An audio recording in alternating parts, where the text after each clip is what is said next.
of the Omo Valley region, the oldest modern humans, 195,000 years old, coming up out of this region, as I said, migrating around the world from the early documentation that we see here today.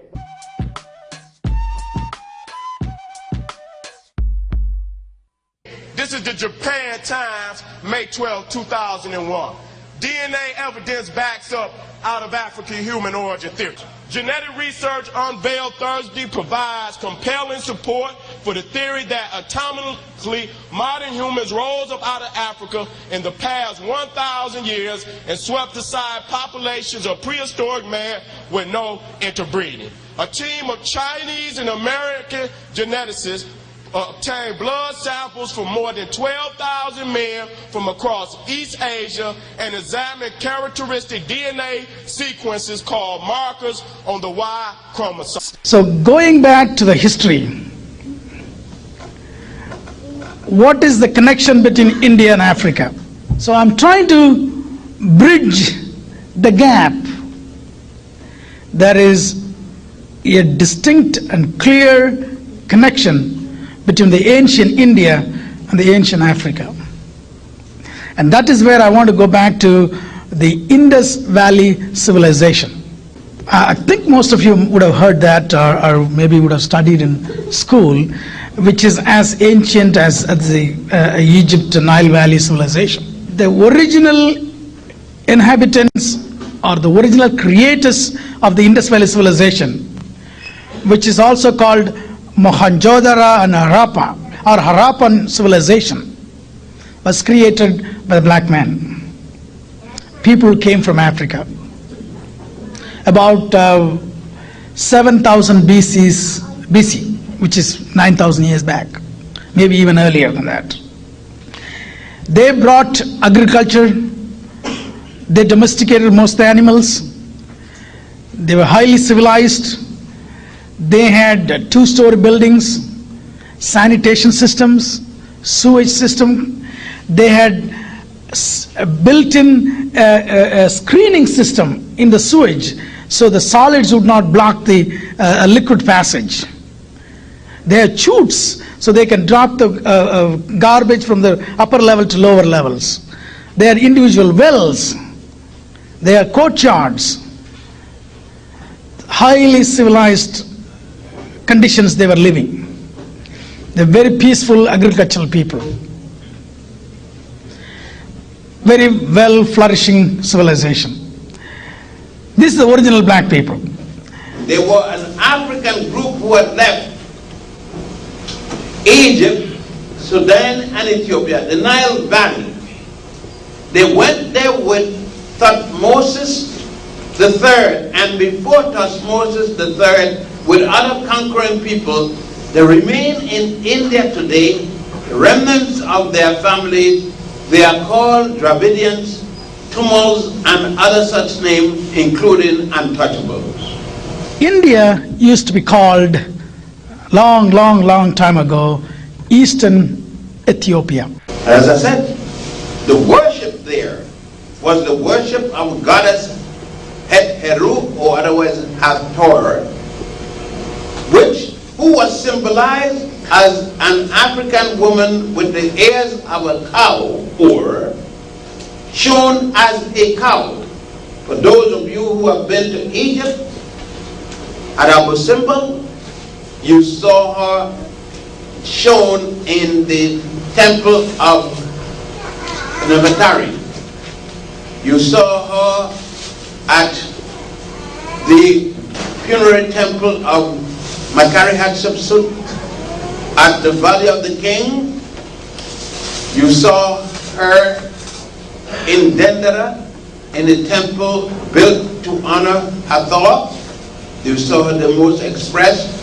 And you saw her in many other temples throughout Egypt, because in every temple there's got to be at least one reference to goddess Hathor, or Het-Heru.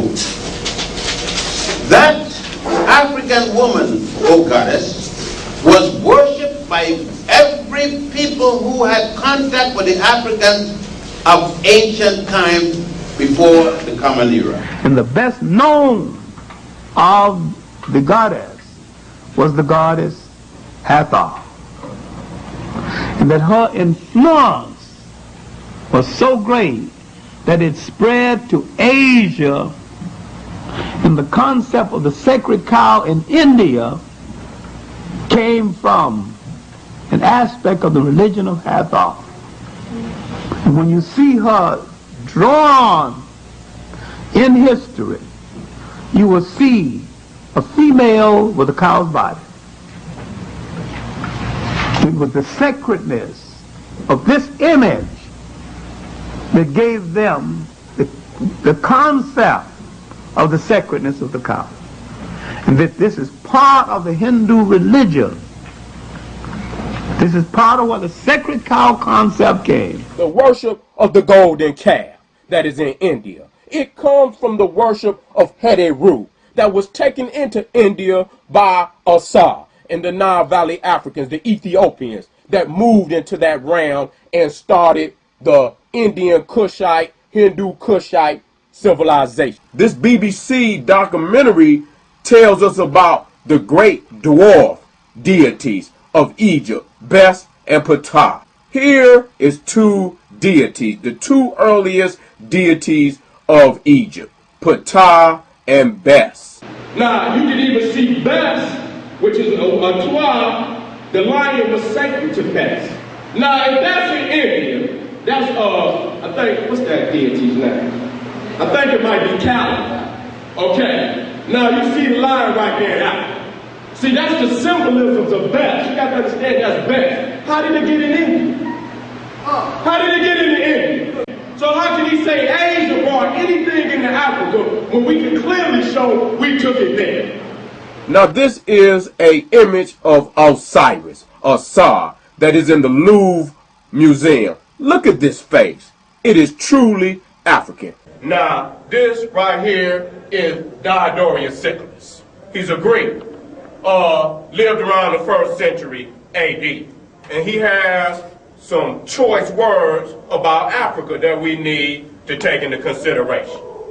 Now, this is what he said. What this Greek historian says about his Osiris. He says, Osiris, being come to the borders of Ethiopia, raised high banks on either side of the Nile, lest in the time of inundation it shall overflow the country more than was convenient. Now, dig what he said. Thence he passed through Arabia, bordering upon the Red Sea as far as India, and the utmost coasts that were inhabited. He built likewise many cities in India. So here we dealing with an African deity, which this Greek historian in the 1st century AD states that the African blacks, the man and woman, had taken civilization all the way into the extremities of India.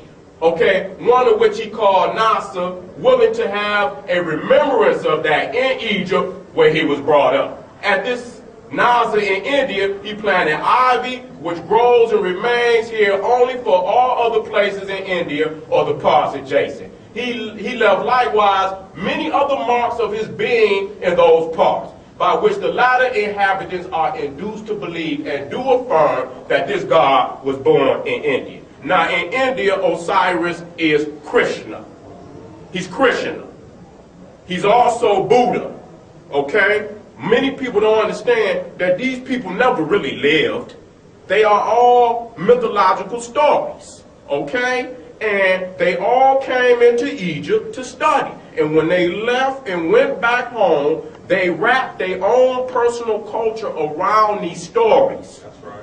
But Buddha, Krishna, all of these are representations of Osiris. The Greek historian is relating to us the information of this black god, Asar, who had educated even the Indian. And that god Asar became Krishna in the Indian realm. And you see that the Indians paint themselves black to remember the great god Asar. Krishna means black in Sanskrit. It means black. And this is where the Ethiopians who created the Hindu Kush civilization in that area came from up out of the Nile. So we have to understand that all of these civilizations are given birth to by the Nile Valley Africans.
This is a Muslim merchant in India.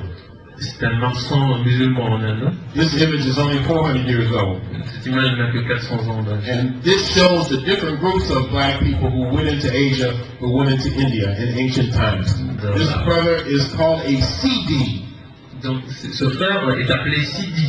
Not the compact disc CD. Il ne s'agit pas du compact disque. That is the name of the people. Non, mais les gens, son peuple s'appelait les Sidi. And they say that they remember Africa. Now this piece right here, this is a beautiful slide, and this is of another group of folk that I've really fallen in love with in terms of the Indian experience. These people are sometimes called scheduled tribes, or sometimes simply tribal people or tribals, and sometimes they're called Adivasis, A-D-I-V-A-S-I-S.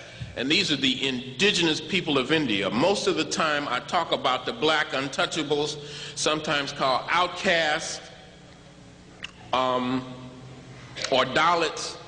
But these people, more than anybody else, represent the first people on Indian soil. And this particular sister, beautiful sister, is from a group called the Santals, S-A-N-T-A-L-S. And they live in eastern and northeast India. There's about 10 million of them. Next. Focus it. These black people here that you don't see driving the taxis back and forth from Manhattan to LaGuardia, you see a different kind of Indian. They represent the indigenous people, and we had an opportunity to visit them. Let me just show you 2 or 3 of these slides. And again, these are more tribal people, and you can see how black this brother was on the other side of me. He's from a group called the Munda, M-U-N-D-A. And we were met by, in this community, a group called the Munda, the Oran, and the Santals. And this, at that time, was the blackest human being I'd ever seen.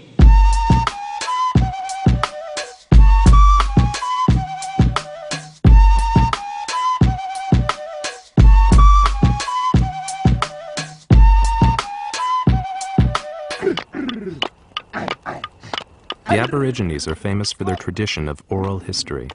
They call them songlines, and they tell the story of their beginnings passed down by word of mouth through the generations.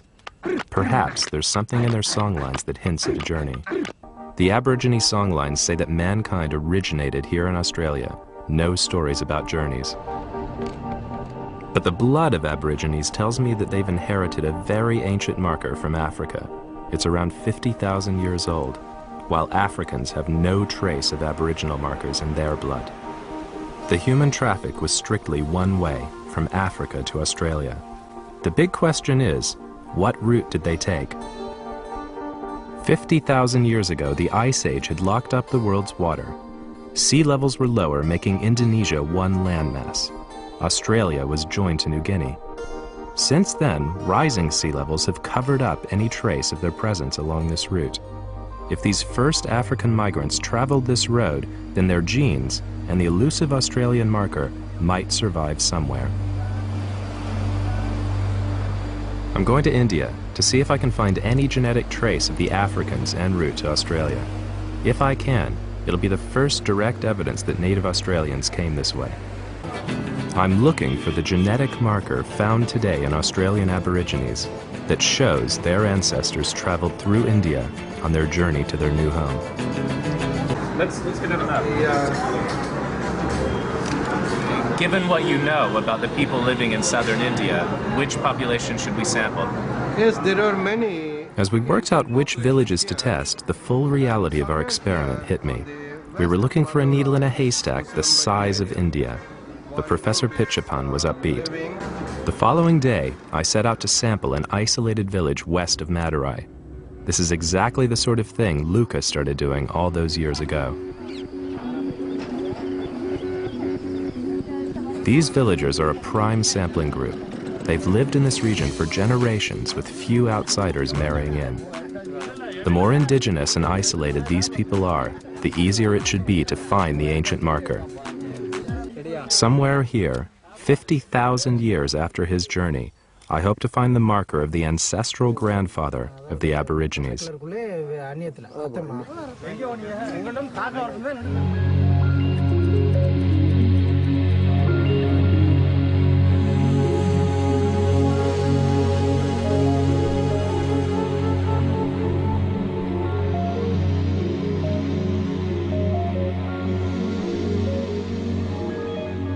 If the marker's here, it'll give itself away as a tiny spelling mistake in just one of the 4 letters that spell out the story of our past. A-C-G-T. I've got some really exciting news. Oh, good. Let's take a look at it. I'll show you. Yeah. If you look at this particular position, see that change from C to T? T, yes. That's the marker. We've done it. This tiny spelling mistake occurred around 2,000 generations ago. It proves that our African ancestors did pass through here on their way to Australia. In the end, one man from a small village west of Madurai had the answer. It had been passed down to him from the very first humans to set foot in India. And here he is. From Africa to Australia, and now, for the first time, the missing link we found in India. The genetic evidence of modern man's first coastal migration to Australia. discoveries have convinced me that these Aboriginal Australians, just like me, are descendants of that small group who left Africa. And that they really could have reached Australia by around 60,000 years ago. Now this takes us to Fiji. That's a nice slide, isn't it? Beautiful sister. In fact, the sisters are not only beautiful, but extremely friendly. And virtually all the sisters look like that. I didn't hardly see any black women. It was refreshing. But the brothers were very friendly too. And the brothers were known as ferocious warriors. They were never defeated in battle. And all of them I talked to, from the brother on the corner to the college professor, they all say they came from Africa, and they said it with great pride. Coming into the South Pacific, in the South Pacific, there's no distinction. Here are the people. Now you tell me which one is a Hawaiian, Papua New Guinean, Fijian. They're all the same. But what they will do is they'll take this group and say they're Melanesian. This group is Polynesian and this is Micronesian, to confuse you. But this is what they saw. And notice you run the full spectrum. Thick nose, thick lips, thin nose, thin lips. Long, stringy hair, slick hair, woolly, kinky hair. You name it, it's there. No distinction. Showing you Papua New Guinea. South Pacific is probably the second richest area in the world minerally. South Pacific, African people. These are large islands, okay, army, etc. Now we're in the South Pacific formally. Here's a short-statured African, right? The Hutu or the Twa in Papua New Guinea. You'll see them also as negritos or little blacks in southern Philippines. Solomon Islands, some of the blackest of people. There's a genetic variation in us in the South Pacific of having your hair naturally blonde. This is the Maori. So that in case you want to get a clear idea of who the people are of New Zealand, they say, well, the Maori people are Polynesian. They have nothing at all to do with you. The indigenous Australian, calling themselves Karen people, their folklore says they come from Madagascar and Africa. These are the brothers and sisters who are going to show up in the folklore of one of these countries in the North Pacific. Here's indigenous people. They're still there.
Always been people who were lighter skinned and straighter haired from 60,000 years ago.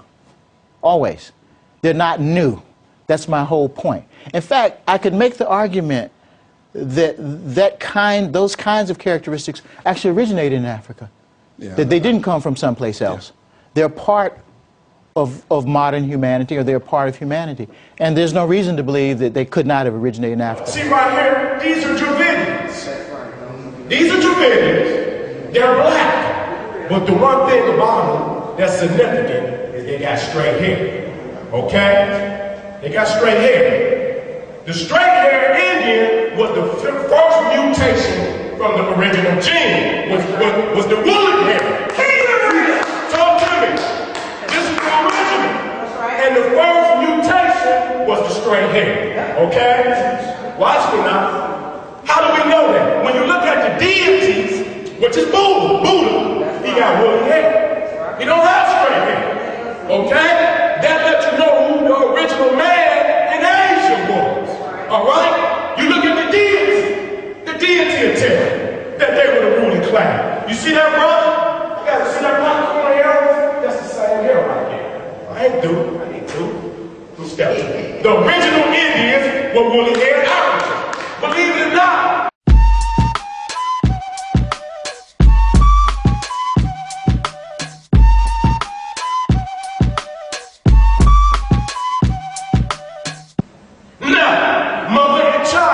Now what you're looking at is an albino Dravidian. He's actually not a Caucasian. That is an albino Dravidian. Oh, we looking at some shit. Now we looking at some shit. See this? Albino Dravidian, the source of the Caucasian. I'm gonna catch a lot of flack on this shit. But I'm about to prove it now. I'm backing it up. See the woolly hair African? That's right. Even though he's albino, he still got woolly hair. He ain't got straight hair. Like that one, he's got woolly hair. What the other one? Okay. Now you can see this one. He still got melanin. See, he still got melanin. And you can tell, you can see the African in his face. You can see the African in his face, but he's an albino. Okay. The albino Dravidian produced the white race. You can look at the hair. You can look at the hair. It's a mutation that took place between this one and this one, but come from the albino Dravidian. I'm gonna back it up. Now, when you